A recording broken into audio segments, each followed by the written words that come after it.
Hey everybody, my name's Norm, and welcome to this session where we're going to talk a little bit more about working with automation, with maybe some NI software and some NI equipment. And whoa, Norm. I'm so sorry. I got to interrupt. I know it's quick. I know early. You just got started, but I got a problem. I need your help today.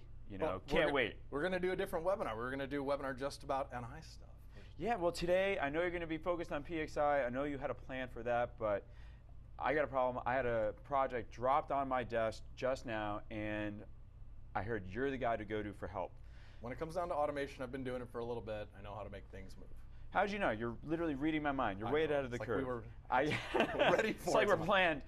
I had this project dropped on my desk just yesterday, and and we got a feasibility study coming up next week. Yeah, what are you making here? Yeah, so let me tell you about it real quick. Short answer is though, it's like I need data, and I need data fast because our friend left town, dropped this on my desk. Did Steve did Come this. on, Steve, are you watching, Steve? Yeah, he dropped this on my desk. He dropped the whole product as well as the instrumentation and the setup he was using. It's great. Everything works so far right now. But basically what we have here is we're characterizing a power management IC to work with this microcontroller and the display here that you see all set up and running. Okay, so basically the PMIC is going to give the power that's like 2 amps to the actual display, and then we've got the microcontroller giving it the data. That makes sense. Okay, so that's like a neat little product that y'all are making. I'm just a marketing guy here, and they've asked me for some technical help, and hey, that's why I'm coming to you for help right now. But that's pretty much exactly right. And it's pretty simple what's been asked, but like I said, we just need a lot more data a lot faster, and that's where I'm really struggling. Because right now, I got an oscilloscope hooked up. Yep. It's monitoring the power output to the PMIC, the voltage out. There's also a sense line we're monitoring as well too. Yeah, it looks like a bit of an enable line. Must be that blue one right there. So. Yep, exactly. Right. So we've got a little bit set up, but is it working okay? I mean, what do we need to do with it? We want to characterize it, but usually when you got a scope hooked up like this, it's a bit of a science experiment because things might not be going okay. So right now, I mean, as far as the setup, the instrumentation setup, it works. We're using a source meter to power the PMIC, which is then powering the display. And what I'm doing right now is I'm just like cycling the SMU on and off one at a time, manually. Yep, I can and see each time, see, you saw something change right there. Yep. See, that's what I'm trying to figure out. Yeah, you got. That's part of the value of working with the scope is that advanced triggering to be able to catch those weird events, right? Yeah, exactly. So basically, what I'm seeing right now is some inconsistent behavior when the PMIC powers on from the source meter. And what I'm doing right now is I'm just manually operating the source meter. The oscilloscope is triggering when it sees that voltage go high. Yep. And right now I'm just manually saving traces to a USB drive. Not only is you're not pushing it, you gotta drink some more coffee there, Aaron. Yeah, I know. I was never known for my speed here. I talk slowly anyways too. But basically, what I want to do is just get a lot more data, switching this system on and off, capturing a lot more data so I can see what might be causing the inconsistencies. Also, another issue I'm having right now, we're triggering when the scope goes high on the voltage output. That's okay, but I'm really more concerned about what happens when I'm turning the power supply on. So I'd love to be capturing data according to when the voltage goes high from the power source rather than from when the oscilloscope sees it go high. Well, you're in luck because we've got some boxes there, and in fact, I'm prepared with my own box instruments as well back here. That should work out okay, right? But maybe we'll use yours to automate instead. I wish I had been there when you went from the leap to 1970 to 2025. I know. So we've got everything in between, including PXI. So I think we can definitely make some headroads of not only automating what you've got, getting some data, but even making it faster with instrumentation and software that's optimized for test. So software, thanks for coming back to that real quick. I heard that you've got this thing called the LabVIEW Suite, and then you can help all manner of automating the test setup of what's going on right now, helping me switch the variables, get a lot more permutations tested on my DUT, capture all the data, save all the data, report all this, and get me ready for my review coming up. So much of that, the job of test is not just getting data, it's about changing the variables, it's about creating the report that's needed for it, it's about just even experimenting because you're spending so much of your time debugging strange behavior of instruments or even just the software itself. So let's dive into some of the different things, and you're not getting away for free this time, Aaron, because the last webinar, you said I didn't get enough stick time, so I'm going to have you operating on the computer this time. You're even going to be creating some code. So I didn't bring my computer. Oh, well, that's okay. We'll get you Use on mine. mine. Yeah, you can't get away for free. All right, you're on. Yeah, so let's go. So the first thing that we want to step into is talking a little bit about the LabVIEW Suite. It is a collection of software. It's not just LabVIEW itself. It's LabVIEW, Instrument Studio, DUTs, Flex Logger, and Test Stand. That's the suite of software. You can kind of think about it like the Microsoft Office 365, but for test and measurement. And so the first one that we're going to dive into here is Instrument Studio and talking about some of the paid professional features. So Instrument Studio is free to talk to a lot of stuff, but the professional features really change the game, especially when you're working with other instruments. So Instrument Studio, I've already got it open here, and I'm going to go ahead and create a brand new layout. And it's basically my new home for working with instruments. And you can see I can see my entire PXI chassis here, but I'm going to actually work with non-NI instruments, and that's a great feature of Instrument Studio, or the professional features of it. So I'm going to go ahead and say I'm going to connect it to my oscilloscope, and Instrument Studio already scanned whatever VESA instruments are already connected to my system. I didn't have to do anything. Just by plugging it in, it now showed up here. And then I'm going to go ahead and put a small panel for the SMU sitting right next to it. So you can see that I have got a bunch of different configuration. I can fetch the data very quickly from the SMU, and you can see that it's currently supplying the 5 volts at some odd amps. I can turn on both channels for this, and I can just go ahead and fetch the data from my oscilloscope, and without too much ado, if the demo worked out great, you can see that I've got on my screen, and it's not just an image. Very frequently, like, well, the colors are the same. Well, no, the colors are just accidentally the same, if anything.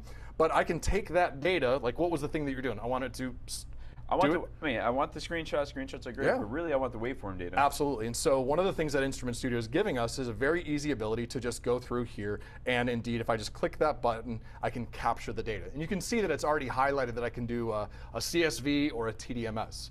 Now, we can do a CSV. Everybody thinks that a text file is like a warm blanket. Yep, but for TDMS, we want to do it a little bit more compressed. Okay. Yeah, and I've heard about these TDMS files. I think TDMS files, compared to CSV files in the NI software feature, but allows you to capture a lot of the metadata that comes with the waveform and the analog, the measurement data as well too. Is that right? 100%. Yeah, the ability to that's kind of the failure of CSV files is because it's so like whatever you want inside of it, but normally there's not enough of the meta information because there's not really a home for it in CSV files. So TDMS is really nice.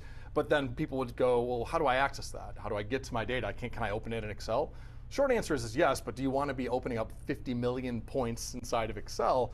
And so part of the LabVIEW Suite that we're going to show real quick is a piece of software called DUTs. Now, let's go ahead and do one more record so we can do, we're going to grab another fetch a trace. So go ahead and toggle it on and off real quick here. There you go. So we're going to do that. We're going to fetch another round of data here, get that on the screen. So we're already doing your job, hopefully faster than what you had before. So now I've got basically 2 separate records that are recorded. I'm going to go ahead and pull DUTs up from another screen. And this is a piece of software meant for viewing data and creating reports, which is really handy. So if I go to Navigator, I think if I just refresh this right here and see my Instrument Studio data, you'll see that I have 2 TDMS files right there that I'm just going to drag into my panel configuration, make a view, and I think if I do my job right, yeah, you can already see down there in the bottom right-hand corner, there's a little preview of the data set itself. And it's, like I said, it is just chewing up and spitting out samples for breakfast. Very cool. And where I can very quickly and easily zoom into the chunks of data. Like, I love LabVIEW. I'm a LabVIEW aficionado. I can make a user interface, but if I can get the job done faster without necessarily having to create the program and deal with all of that massive amount of memory, I'm going to leverage DUTs. I'm going to get the job done faster, and then I could even do things in terms of, if I wanted to, drag and drop and create reports for that. I'm not going to put you on the spot to do this right now, Norm, but I already got a laundry list of CSV files already captured. Like, can I use those in DUTs too? Yeah, DUTs has actually, interestingly enough, I think I just remembered this yesterday, it does have the ability to import text files or Excel files actually through a wizard, so that's absolutely a feature. So it's kind of an unsung hero of the LabVIEW Suite that it's available, provides a lot of value, and just one other thing that we want to make sure that people are taking advantage of if they have access to the LabVIEW Suite. We'll talk about that later. Okay. We already have one question. Go for it. Yeah, before we move on, Norm, we've got somebody asking, is it possible to log data in the TDMS format dynamically without manual operation? The short answer for that is yes. The ability to, TDMS has an API so that you can call it from actually a variety of interfaces and languages as well, and that would allow you to log and stream data to or from a TDMS file, including all of the extra metadata that is relevant for that. In fact, just last thing, I think if I just click there and maybe resize a little bit down here, you can see all just the myriad of different pieces of metadata. This is just a small list, but every different channel, every different waveform has different information that might be available in the property. So like I said, we don't need to go too deep on this one, but the idea of part of the suite, part of what you've got access to is a tool that allows you to view massive quantities of data and quickly create reports with drag and drop style interface. Great, I'm sure I'm going to want to take advantage once we get through all the test automation here and you help me collect all those hundreds of waveforms I have in mind. Yeah, no, absolutely. Yeah, so back to Instrument Studio, I think you're going to show me one other thing, because I know we're talking about automation, which I'm great and I appreciate where we're going to, but I put a lot of time into getting this, well I should say Steve put a lot of time into getting this configuration up and running. For us, at least.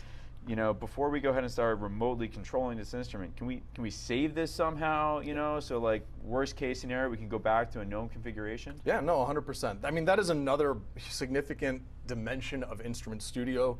Actually, it's just the free features of Instrument Studio as well, is that we take a project style interface or project style approach to the problem at hand. And you can see we've got a lot of things here. I've got data sheets and instrument spec documents, and even already some pre-configured, you can see like, hey, I knew you were coming today, right? Configurations.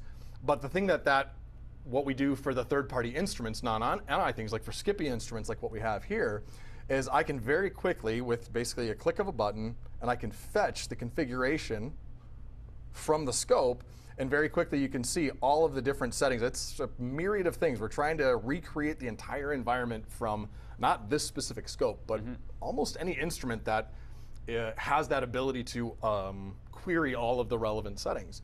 And so at this point in time, I could go through and copy that configuration.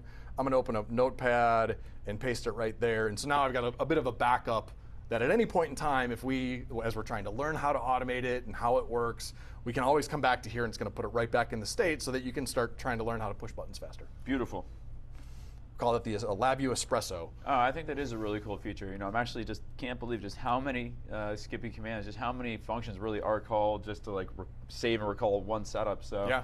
Hey, I appreciate you grabbing those and having Notepad save those so that we can use them again in the future. Oh, another question already. Another question. We actually got two. If we want to take them quickly, I don't think they're super let's see what we complicated. got. All right, we'll try. So Tim is asking, how does Diadem display huge amounts of data? Graphically. So it does, the Diadem is smart enough to know that it's dealing with data, and it does the right amount of data reduction before displaying it on the graph. But it's a very efficient program that is not going to overwhelm your memory. You can have gigabytes upon gigabytes of data loaded into Diadem, but it's only going to access and put visible what's appropriate for that. So it's just a really smart program. It's part of its powerhouse. Okay. And the other one? The second one, Trevor's asking if you can import metadata from a CSV or Excel file and attach it to a channel data and a TDMS file. Yeah, no, part of Diadem's flexible nature gives you the ability to get data from multiple different sources and associate it with like a single report. So if I've got data in that, it's absolutely possible, yeah. Oh no, that's actually really cool. So the metadata that is already stored in some CSV file, because I know a lot of the settings do come out with a TextScope file, for example, isn't lost if we go to TDMS. Yeah, and then there's even extra automation things that you can do with Diadem as well to associate needed things. But great questions, keep them coming. The more interactive this is, the more you're going to hear exactly what you want.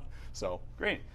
All right. So what's up next? So we've got the ability, we were able to connect to it. We could grab the data quickly from both instruments without any programming necessary. We've got the ability to get the traces, and we can now view it and report it even too. So that's pretty cool. You made my job a lot easier. Already we're pulling data off faster. No USB drive needed. No USB drive needed. I appreciate that. But let's go one step further now. How do we go about actually controlling these instruments so that we can actually start, sequencing these? Yes, we can replace my button press, saving the data. So here's where we're going to go, and I'm going to turn over the controls here to Aaron, because I'm going to have you use LabVIEW to go ahead and start doing that automation. Because when it comes down to getting connected to instrumentation, configuring it, getting the data, and just doing the whole job, that was the birth of LabVIEW. Automation of, before even PXI existed, box instruments, and basically turning your computer into the instrument itself. So you're going to start off making this happen. So come on over, we're going to go ahead and get LabVIEW up here. Put me on the spot, Norm. Yep. Let's give it a try. So right now, as it works, required high five. into next week. Okay, so this looks like LabVIEW. I'm guessing this is LabVIEW. Yeah, that's LabVIEW there. It's a LabVIEW project that's already open. And so if you go into tools, and I think it's instrumentation, Yep. and then one of the items that you can see there is, what is it? Find instrument drivers. That sounds Imagine like that. We need that's a well-named menu item. Well, this is something all of my customers ask me about almost everything they purchase is, does it come with LabVIEW drivers? So Yep. I know square one, I'm like, we're looking for LabVIEW drivers. Yep. So we have instrument driver networks, so ID.net, but what you're going to do is go ahead and get logged into that one real quick, and that's going to give you the ability to go ahead and scan the entire trove of, I think it's tens of thousands of instruments, maybe with all of the permutations of an instrument version. We might have hundreds of thousands of instruments within ID.net. So once you're logged in there, you should be able to scan your system for what's connected. Does it show the scope on there, the MSO? Is it 24? Yeah, right up here, MSO 24. So yeah, give that a double click, and then that should give you the ability to, it's going to go to the network, and it's going to go to the internet. Are we still connected? Yes, we're connected to the internet this time. There we go. I'm guessing install. Yeah, go ahead and do the installation on there. So it's going, and the other part that's really nice about what we have here right now is that it's not just downloading a zip file. It's getting it, it's going to install it in LabVIEW, it's going to put it in the palettes, it's going to give you the example. Looks like we're already there, right? Well, I mean, the options were do something else or start using the driver, so I figured I should start using the driver. Exactly. So you've got that visible there. So what do we want to do first?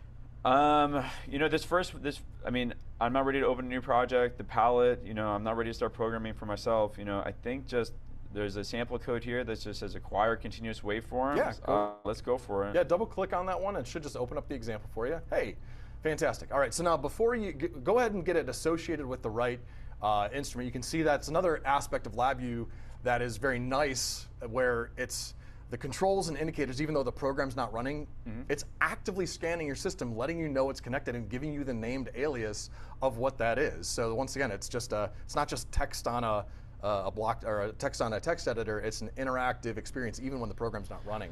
So I've seen this part of the movie before, though, which is like I'm about to start acquiring data, Yes. you know, but at the You same don't know point what that too, example's doing. we don't know if we're going to be. I don't know what we're going to acquire. I don't know if we're cycling and triggering the scope appropriately. You know, why don't we?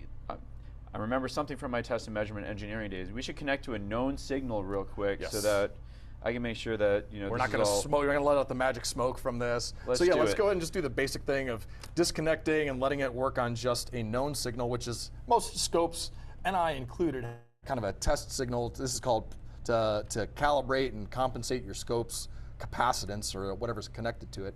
All right, so now we're connected to a known signal. We're not going to mess anything up on our DUT there. So let's just go ahead and run it one time and see what we get. All right, so we've got something there. Let me go ahead and just do this one more time. There we go. Oh, okay, all right. So we have a live signal. Let's go ahead and run that. But we're not seeing the whole thing, Aaron. What are we missing there? It looks like it's only a small section of the yeah, overall exactly. waveform. I think I know it. I think I've seen this one too before. That we're not really collecting that many points. So let me go ahead and add a couple more zeros here, so we can collect a few more Yeah, points. I think we're on grabbing. my- This is 200,000 points on the screen. I can see right there. Well, I was only grabbing 2,500 here, That's so not let's quite add a enough. few more zeros to that Yep. and see what it looks like. And it's going to run. Let's see. Got live. There we go. There we go. So we've got it Okay, live. cool. So we got some information. I'm going to go ahead and do the right thing. Let me go ahead and tune out a little bit of that ringing on the. There we go. We got it right there. All right, that looks like a pretty good probe setup for what we've got. All right, so now we've got the ability to. You've given me a driver with no programming. You've run an example, and we've validated the LabVIEWs and the test systems computer's connection to this. We've got some of the data on the screen. Seems like we can start automating everything, right? I gotta be honest, I'm impressed. I didn't really think it was going to be quite so straightforward that already we're remotely acquiring data from the tech scope and doing that live. And so we're going to go ahead and do test automation. I think I can put you back at the controls. Oh, you sure? I mean, some of this is pretty easy. I mean, you haven't really needed to do any programming so far. So what do you think? I think yes. Right, what am I supposed to do next? What is our next step? Well, it depends on how deep you want to go trying to do it yourself. Well, we've got a question. There We you can go. take a question. Okay. So Alfred is asking for legacy test procedures that are made up of now dated drivers. Can those be specified and locked down and replaced by the new ones, or not replaced by the new ones due to company configuration controls? Yeah. No, I mean, that's a great question. That whole idea of lifecycle management and drivers and how does that happen? Well, That's just something that any individual organization needs to be able to maintain and manage as part of their kind of the change control system. So falls a little bit outside the realm of what we're going to be talking about today, but that idea of do we have software and do we have drivers, and what happens if somebody decides to upgrade a driver? Normally that's kind of managed by an individual team, so that if you're doing an experiment like this, getting something from IDNet is absolutely appropriate. But if you're in a larger organization with already established automation code and drivers, you usually want to go through those systems to make sure you don't run into those kind of collisions downstream. But great question, we can follow up too. Great. All right. Yeah, Norm, I am going to put you back in the controls. All right. All right. Yeah, that's what I got you here Again. for. Thank you. All right. So we're talking to the scope, we're acquiring data, but now we also need to talk to the source meter and control that to start doing the on-off behavior and actually start automating. We want to do that kind of. Or if you want, I can just keep doing this, but that's not what I came here for. That's not it. For today. So what we want to do first, if you remember, actually it looks like the scope is very much so configured differently than what we had before. Yep. So I'm actually going to use Instrument Studio again. I'm going to take that whole configuration that we had, and I'm just going to go and reapply that configuration. And the scope is doing a little flips and blips there. Oh, I need to. Yeah, go ahead and get that second channel on there. Let's go ahead and apply that. Let's see what we've got. So we're going to go ahead and see. Go ahead and toggle it on and off. Let's see if we've got everything set up on the. I can see the scale here. The horizontal scale is not. Yep. All right. So we've got a couple of other things that we'll worry about getting that set up. But I believe that we've got it set up here. Our displays turning on and off when you've got that. So the other thing that we want to do is, hey, let's go ahead and use the same interface. Once again, what is LabVIEW doing for you as a test and measurement engineer? It's giving you fast access to the drivers. So we've got the 2450. We can see that we've got the exact same project. And if I wanted to do like a read a single from the device, you can see it. This is the built-in program that's giving us the ability to, whether or not you like LabVIEW or not, you get the idea. Every block is a method being called here. Every wire is a variable that you didn't have to give a name to. And it's just going through, and it gives us the ability to measure resistant current in volts. We're not going to do that right now. We just want to flip the thing on and off. So let's actually see how easy that is in terms of what LabVIEW is giving to the test and measurement engineer to just flip things on and off. Okay. So let's we're going to go ahead and connect to that instrument. Let's go and just copy some individual functions. I'm going to make a whole brand new program here real quick. Let's go ahead and put things together. Oh, let's see. Brett was doing some programming on the fly. Let's see if I can do it faster, right? So we've got this here. I'm going to go ahead and wire those up. I'm going to go ahead and create all constants, clean up the diagram, not reinitialize the whole thing, connect to my Keithley SMU, and I'm going to put a little, let's go ahead and we're going to turn it off. It turned it off. Fantastic. Let's go ahead and turn it back on. You did turn it off. And we've got it turned back on. So we can see right there. You're taking over my SMU. I know, right. We've already gotten the ability to push the buttons faster than what you had a moment ago. So rather than go ahead and build this up, you saw how easy it was to just connect to an instrument using the drivers that's provided, getting the insights of how to use it from the examples. Like a lot of things were accelerated just in doing all of that. And now the idea of like, well, what if I wanted to use the box to cycle everything, right? So let's go ahead and before we run this, I want to just walk through the program and give you a chance to go ahead and let's just manually cycle that one. It looks like some of the settings on the scope didn't like those skippy commands. I sometimes run into that. Can we push those again? Yeah, we're going to go ahead and let's do that auto set on at one time, and then we're going to push them one more time. This is part of the live demos. Sometimes things don't like to be automated when they're not made for automation. So let's see, it's going through, it's trying to do its thing. We'll give it a moment, but yeah, you can go ahead and once we get that, we're going to go through and run on however that's going. Before. All right, so getting back into the code, talking that a little bit, I'm going to show you some of the exact functions that we were seeing just a moment ago. We're going to go ahead and connect to the instrument itself right here. We've got the ability to very easily go through, and indeed, as you saw, I can turn it on. I've got a little bit of a magic delay fairy right there to leave it on for a very specific time because we're not doing anything to sequence between when the scope says to go and when the when the SMU turns on or off. But then we're going to go ahead and grab the multiple waveforms, and we have the ability to turn it on and off right here. So that's basically what we've got, and but that would be what we've got. But you know what? We've got a program that we saw. We can turn it on and off with the SMU very, very quickly. But really, at the end of the day, you saw that the scope was not necessarily, we weren't getting the data nearly as fast as was possible. Yeah, right? that was one thing I noticed right out of the gate was when we were using the when we're using LabVIEW and that simple LabVIEW code to do the continuous waveform capture, it was updating about once a second, but the oscilloscope was refreshing at typical oscilloscope rates, hundreds, thousands of times per second. Yep. And why do you think that is? Like, is that something that if we wanted to work on, we wanted to speed up, we could? Is a limiting factor of like the USB? Absolutely. Or I don't really understand the limiting capacity. What's limiting us there? Yeah. So one of the ways that we can, it's the idea of when you're installing the LabVIEW Plus suite and the NI software almost in general, we're turning your computer into an instrumentation powerhouse. And so one of the tools that we install, it's been around forever, is called I/O Trace. And so right now the scope is doing a little bit of finagling and not necessarily behaving the way we want it to. But if I go ahead and I open up I/O Trace, there we go, I/O Trace, this is a free tool that just gives you the very easy ability to see whatever commands are going across not only Skippy-based instruments but also PXI-based instruments. And merely by turning this on, and I'm going to go ahead and apply that configuration, we're going to see it happening at the same time, we're going to see a log of every last piece of information that got sent to the instrument. So I'm going to go ahead and just run it, and we're still working with setting up the device right there, but I should be able to see, there's some commands that we've got going to the scope right now. Now, while the scope is being a little bit reconfigured right now from the state that it was in, one of the things that I'll showcase is that the information that you get out of this, let me see if I can find one right there, is just calling an individual function. I think this is looking for a status, an error status takes, where's that? That's 99 milliseconds just to call the status of the instrument over the GPI or the Visa bus that we've got there. So that is just, like I said, it's a little tool. It's not necessarily part of the LabVIEW Plus suite, but when you install it, this is just a massive debugging powerhouse tool, whether or not it's hey, what's a command that's not making it to the instrument, or how long did an individual command take? But once again, if you're really interested in going fast, then the thing that we really want to try to get to is using something that can turn and burn on test automation that much quicker. So you're telling me there's something faster out there than using the Tech oscilloscope for test automation? Well, not only that, but even just the calling the automation through either over Ethernet, or these are USB connected, so it's USB 2 and USB 3.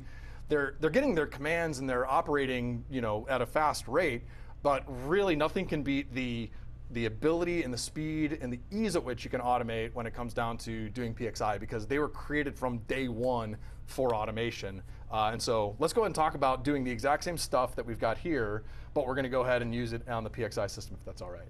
Let's do it. All right, so let's go ahead and see how we've got that there.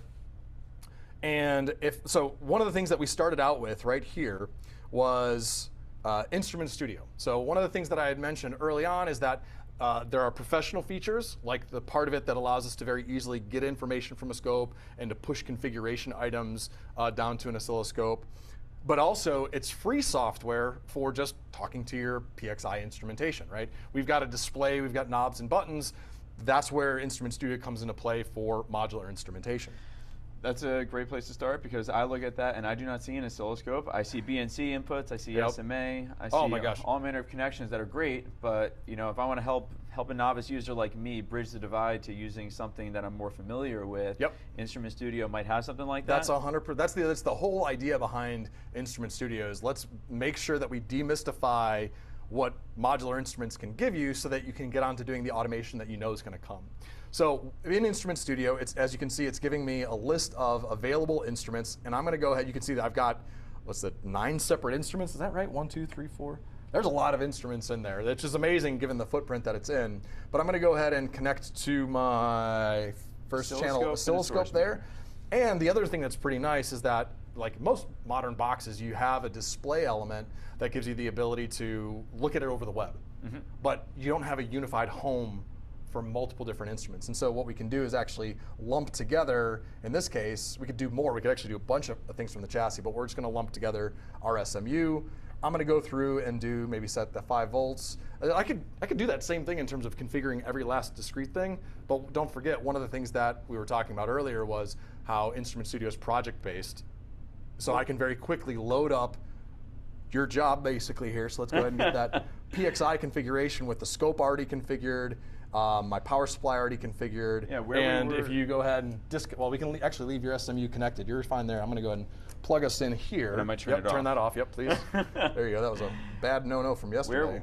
Yeah, if we're going to, again, just want to go to a So there you go. So now, boom. I've already got that with like poor Steve, right? We throw Steve underneath the bus here, but at the end of the day, if Steve left you with a project that already had everything configured already, well, that's pretty handy. Well, maybe Steve will come home to things better off than when he left. If we go ahead and do this, build all this automation and build all these tools available, and we do create work for him, then hey, when he comes back, he can pick up where we left off. Yeah, absolutely. Before we go any further, yeah, please. We had another question from the audience. Yeah. Yeah, we have an Instrument Studio question. Terrific. Please. So Michael is asking if you can use GitHub with Instrument Studio outputs. Instrument Studio outputs. So the short answer is, let's just go with yes. In terms of what Instrument Studio is outputting, either it's configurations for either a third-party instrument or NI, they are saved, I think, as JSON text files. So in terms of it's not integrated into Instrument Studio itself, that's a great feature request, honestly. But in terms of the output from it, be it normally you wouldn't save your file outputs or your recordings into Git or whatever source code control you've got. But in terms of the configurations, yes, you can save it in there, and because it's text-based, you should be able to do a diff and more. All right. And for the novice user like me, remind me, when we're using Instrument Studio, am I programming or is this more configuration-based? Yeah, no, Instrument Studio provides that ability to do the same things that you would do with the knobs and buttons. There's no programming in here that we're doing at this point.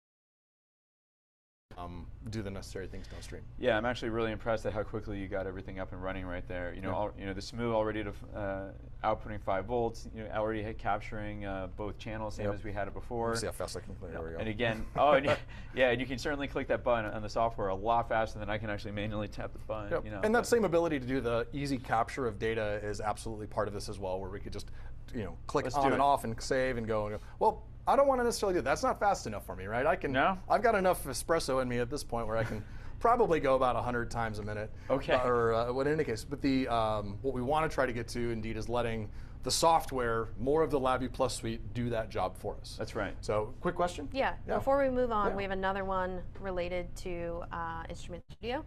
I'm going to truncate Michael's question a little bit because it's long. Thank you, but he's asking about third-party device drivers. Who owns that? Where does the support come from? Can you tell us more about that? When it comes down to Instrument Studio and accessing the third-party instruments, this is not really using the drivers per se even.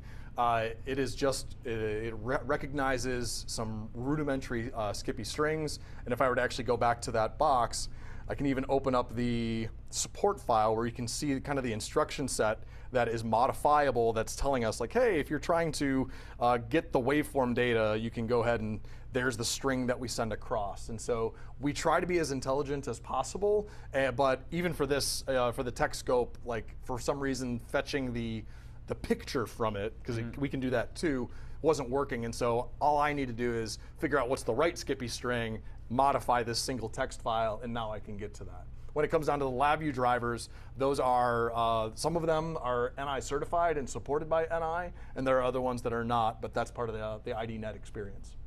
Good answer. Sure. All right.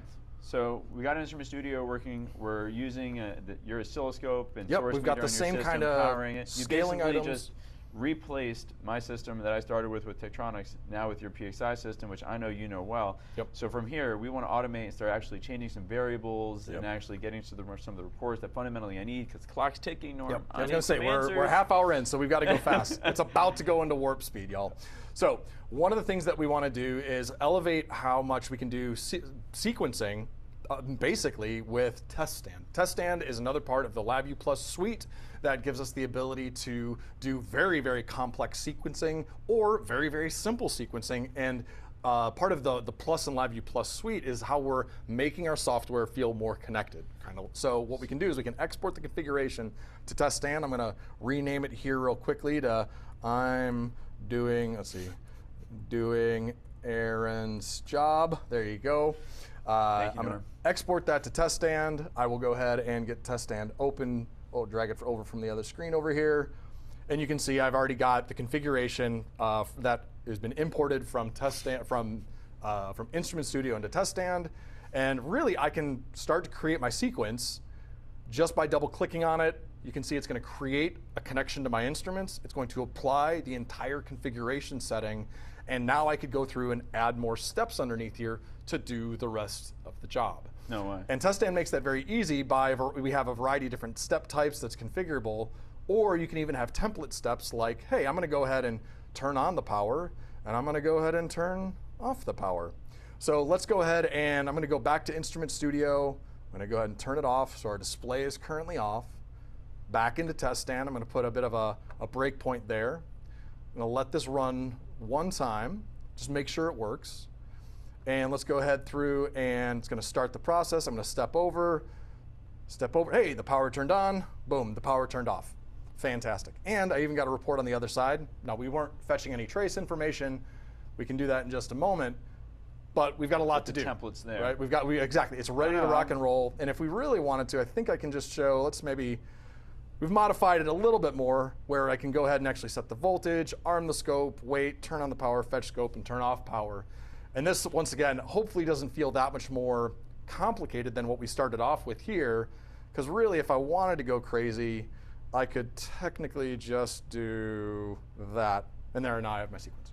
So for the novice user like me, I understand Test Stand as the professional's tool, for test automation. I've never used it. So here it looks like if I have Instrument Studio and Test Stand pushing configurations from Instrument Studio into it, that's enough to really get the ball rolling in test automation for sales guy Aaron over here? Yeah, no, absolutely. There's learning Test Stand as a part of the LabVIEW suite to do everything from simple sequencing to very elaborate sequencing. It allows for the work that you do in the short term, like trying to figure this out, span all the way through the product lifecycle. And so it's not the only tool that we give you for automation, because of course most people think I need a programming language to automate.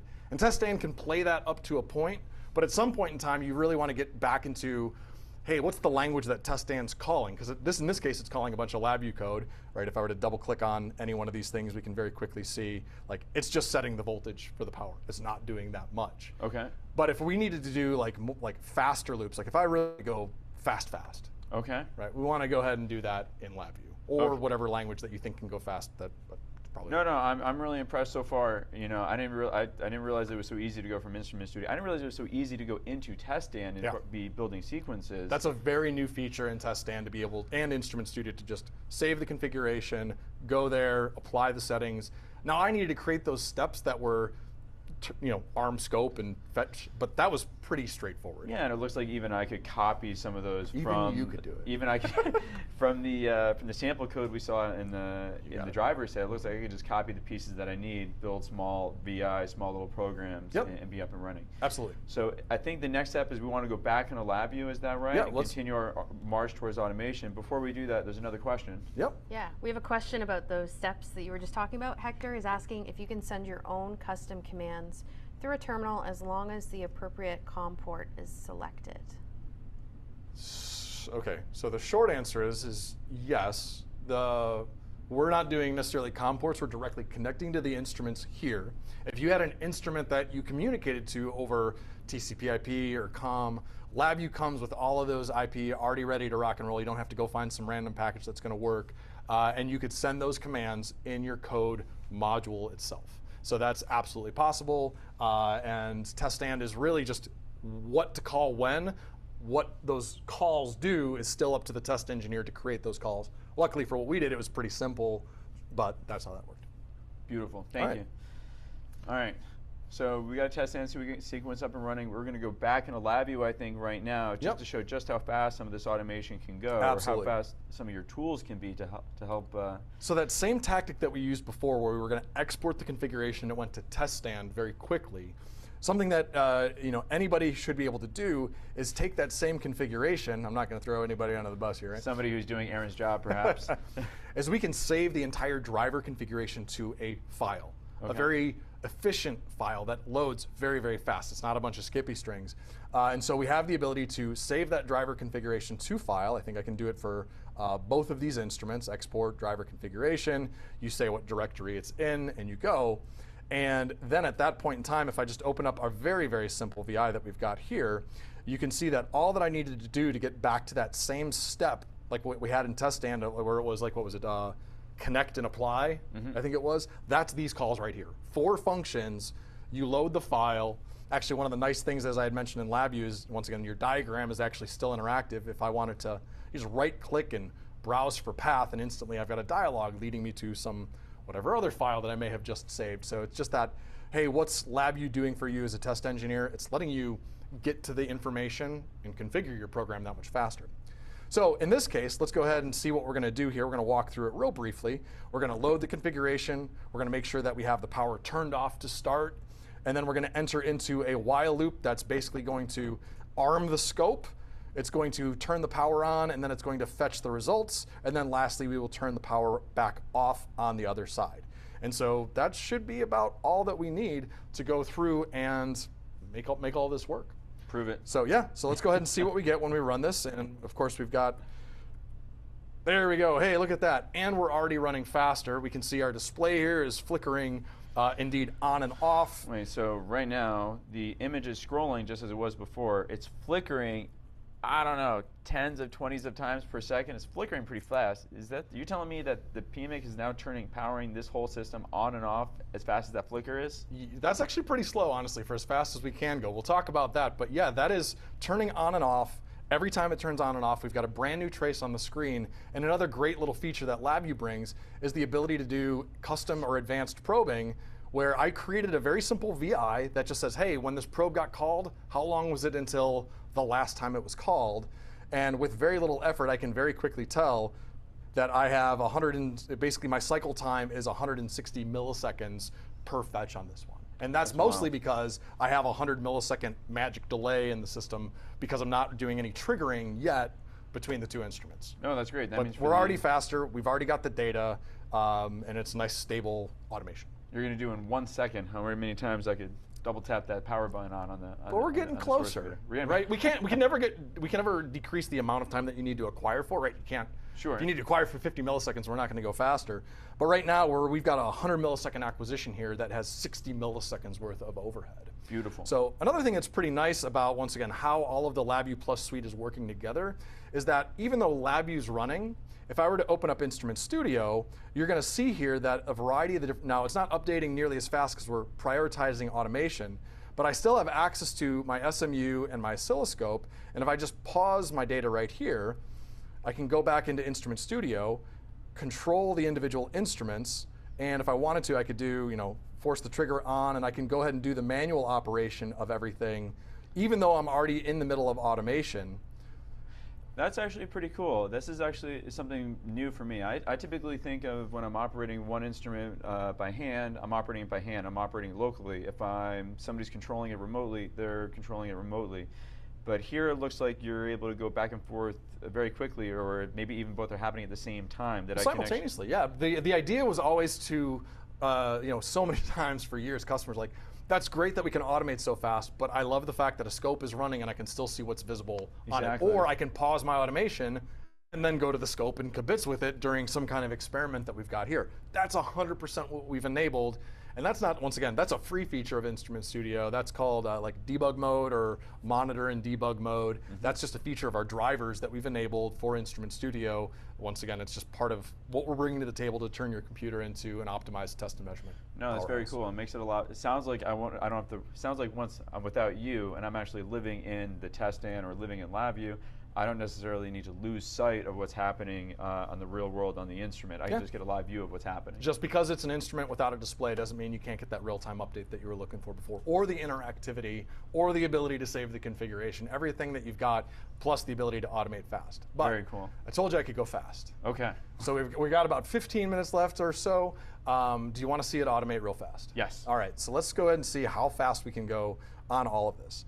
But we're not going to tell you how. I don't want to tell you how, because just as a little Valentine's Day present, I think, Laura, you said we've got a third webinar queued up for February? February. And so, and that one's going to be focused on PXI. And breaking out of the box. And so we'll get into some of these nittier, grittier details of how things work. But let's go ahead and show how fast you can go when you actually turn the screws. And at this point in time, we are currently doing a 40 millisecond acquisition, and it is taking 41 milliseconds to do the entire operation. So basically it's a 1 millisecond to fetch all the data, turn the power supply, sorry. No, I just can't believe you gave me a tachometer to show how fast this is going. I think you're trying to rub it in my face now.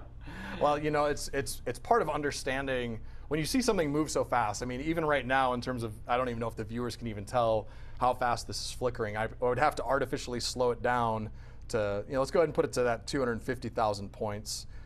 And you can see that it's flickering a little bit more. We're doing the exact same thing that the scope was doing, but we're grabbing every record. Sure. That's one of these differences between PXI. Once again, we'll save most of this for the next webinar.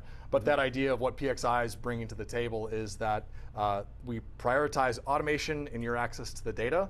And hopefully this is a short illustration of us doing that fast. So next up, Norm, so we're going fast, you got everything working, I'm super impressed, but we still need to be able to loop through all the different variables that I've got to test to, because we got to sweep the voltage, we got to know exactly the limits that the voltage range is going to work on. I want to be able to capture a lot of traces at each one of those. We have a couple different reversions of firmware that I've been giving that we need to test to. That seems like a lot of variables. Now, originally, hold on a second. Originally you said, I just need to test across a couple voltages. Well, you're just doing such a good job. You're killing it. You know, I just think maybe I was a little timid at first. There's voltages, there's firmwares, and if we're really killing it, you know, probably the load of what's on the screen. We saw some variable behavior, whether or not it was rope right. I wasn't even planning on the load, but we should do that too. But there's also the switching frequency. So we got 4 or 5 variables here to really understand everything that this device is, everything that's happening, so all of our controls over this. That's one of those things. things. How are we going to manage that? Yeah, well, you could go back to, you know, just kind of automating, because with like 100 millisecond cycle time to get that information.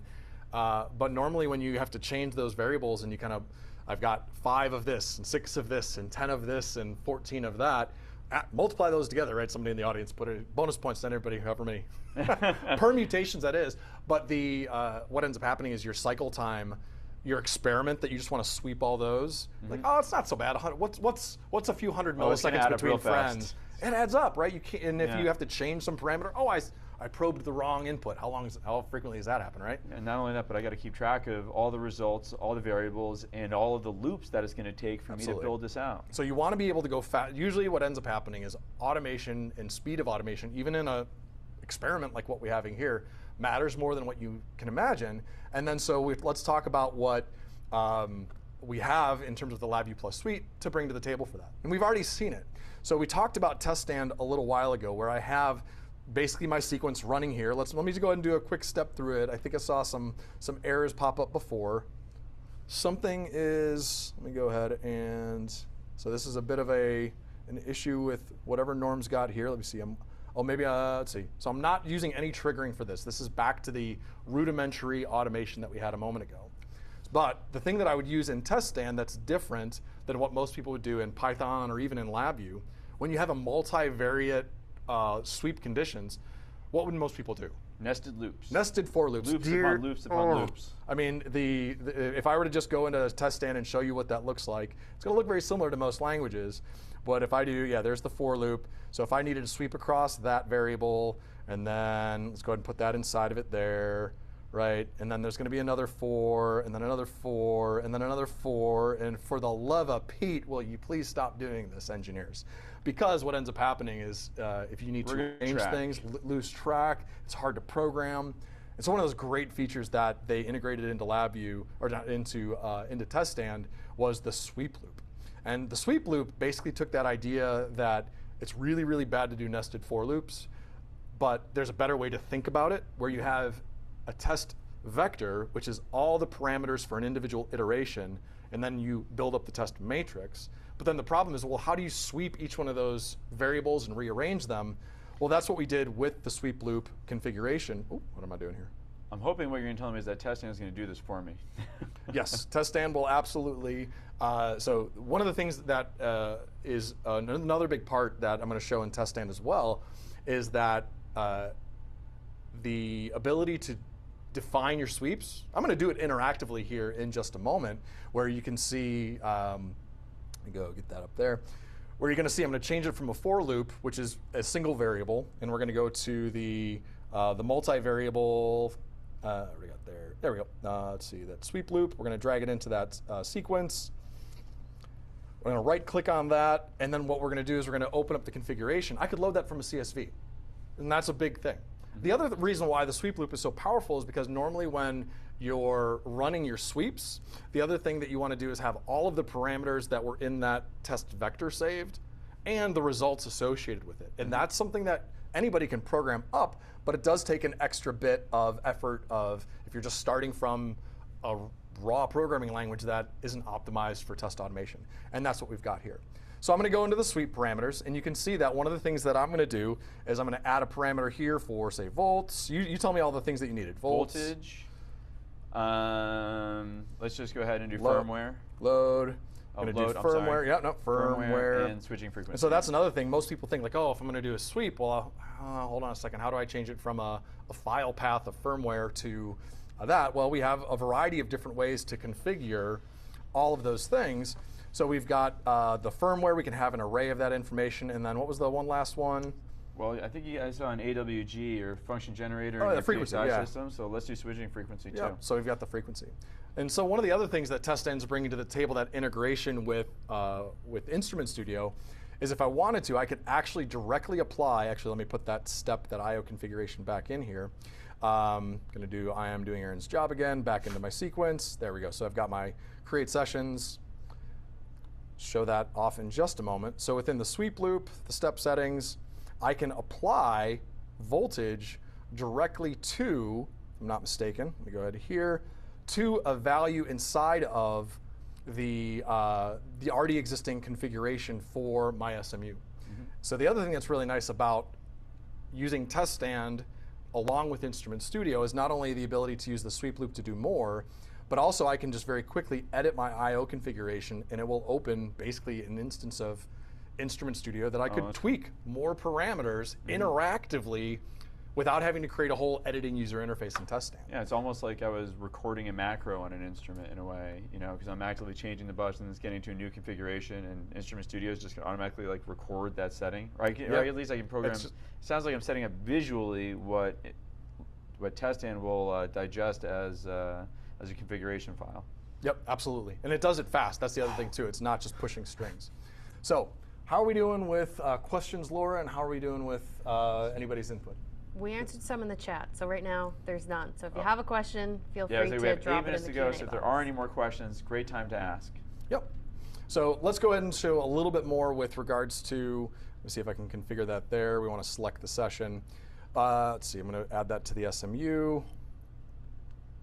There we go. So now I've got the ability to have the volts assigned to a very specific variable in the SMU itself. So the other part that we can do is that all of these are just starts. I haven't even done the start, stop, step. So we're going to, what are our values for our start, stop, step here, Aaron, that we need? So we're going to, what do you want to do for the voltage? Oh, from 4 to 6 volts. All right, so we got 4 volts.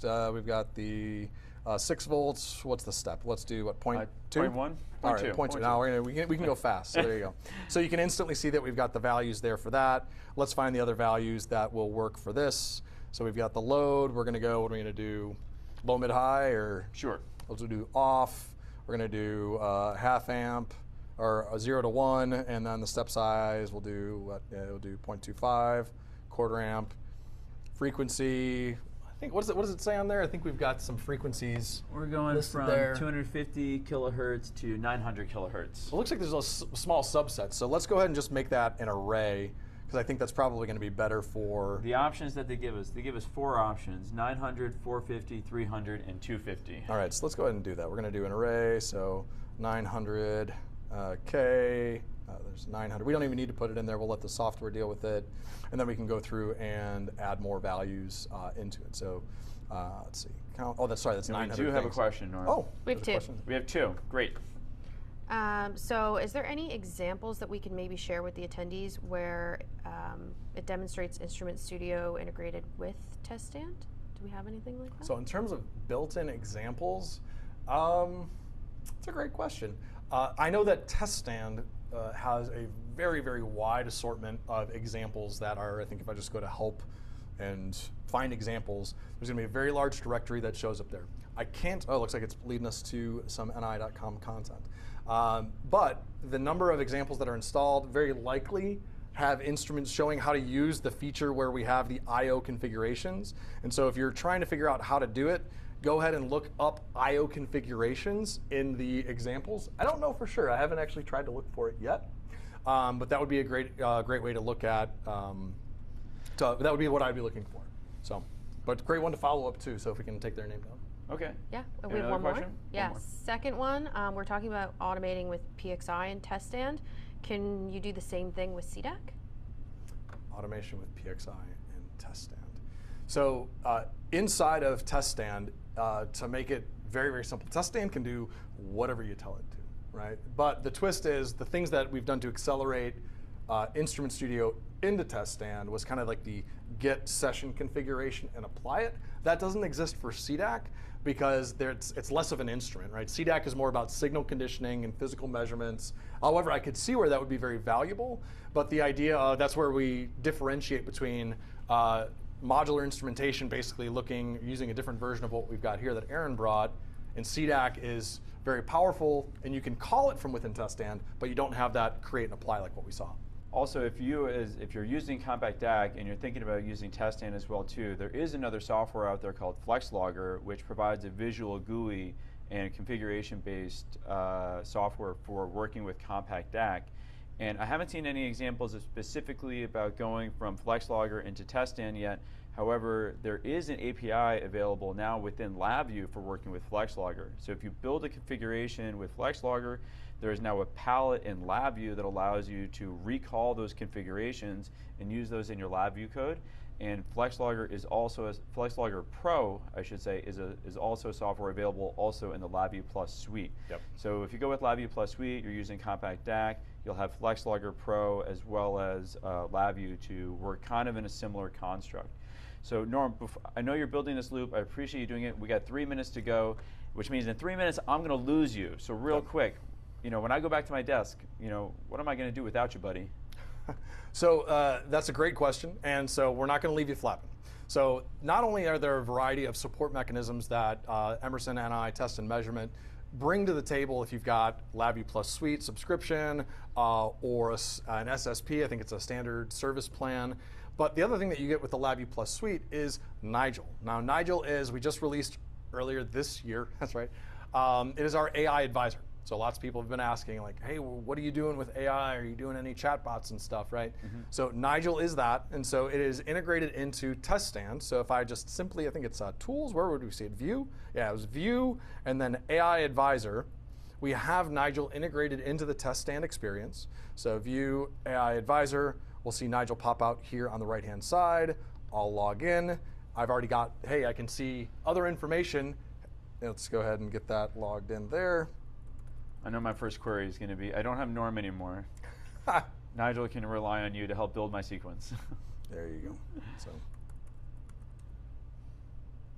got some login jitters here. So Nigel's on test stand. Nigel is also available on LabVIEW Professional, as I understand. Absolutely. So we've got it there, and then also within Nigel right here, we see if I can go ahead and view, see if Nigel is in there. It might be in the window. But you can see that Nigel has also opened from within LabVIEW itself.